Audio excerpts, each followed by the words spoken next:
Something I've learned as I've examined my life, and that is I've always been adapting to what my mom and dad wanted, to what the school wanted, to what the church wanted, to what my friends wanted, to what the businesses I was involved in wanted, to what my neighbors want, to what my wife wants, what my kids want.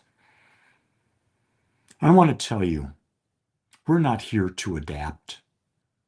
We're here to awaken to our real truth. The world today is an absolute chaos as we see it. And this is not the season to settle into old versions of ourselves just because they're familiar. It's a call to disrupt the routine, to question the narrative, and ignite the truth that's been waiting beneath the surface. You see, you are not here to conform. You are here to evolve. Evolve into the greatest expression of love that you can imagine. One of the things that set me on this path was in studying with Dr. John Demartini. You identify your top values, the things that you think are most important in your life. And my top value, as it's evolved, is to become more aware. My second top value is to teach. My third top value is interpersonal relationships. My fourth value is personal health and well-being. My fifth value is to be financially comfortable, to do whatever I want. Now, no one in the world is going to do it the way I do it. I'm going to do it uniquely. So I'm not about to adapt to anyone else's formula. I'm going to live those values uniquely as only Lee can. No one says the message I say the way I say it. They may say the message, they may have the same intent, but the way I say it is different. So I'm not here to model anyone else. I can look at other people and I can say, oh, they do this, therefore they get this, and it might give me clues as to how I want to move forward. I'll give you an example of that. When I was studying after a seminar with Tony Robbins back in 1995, Tony made the comment. He says, if you're in a funky ass state and you want to change your state, the quickest way to do that is to move. I've never forgotten that.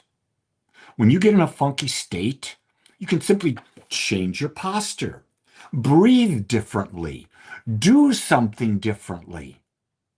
I'm not going to do what Tony does. He pounds on himself. That's not me. I tend to straighten up. I will consciously focus on 3 deep breaths. I'll shift my awareness that way. So it's not that I don't listen to wisdom. I listen to wisdom and then I uniquely apply it to the person I am. Let me share a secret with you. Each person on this planet that ever has been, is living, or ever will live is unique. No two people are the same. We weren't meant to adapt. But what we can do is we can form agreements with others as to how we will get along and yet maintain our uniqueness and our freedom to be ourselves. I find that having those agreements makes relationships work. So while I'm not an adapter, I'm in a marriage of 52 plus years. Why? Because I have agreements. Agreements that serve me and agreements that serve my spouse. I also have agreements with my children, my granddaughter. I have agreements with my friends. The number one agreement that I have is you have to ask for what you want when you want it.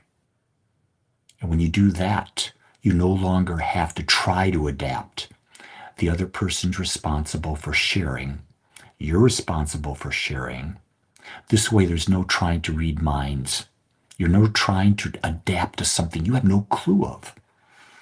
Now, my wife can ask me for something, and if it's within my realm at that time, I'll gladly give it, or I'll give her an explanation why not. I'm not required to say yes, but I am required to be clear, to be transparent. It's a fine art, the ability to awaken and maintain your power and maintain your freedom. And I believe all the effort is worth it, because when you feel free and you feel powerful, you can't wait to get up.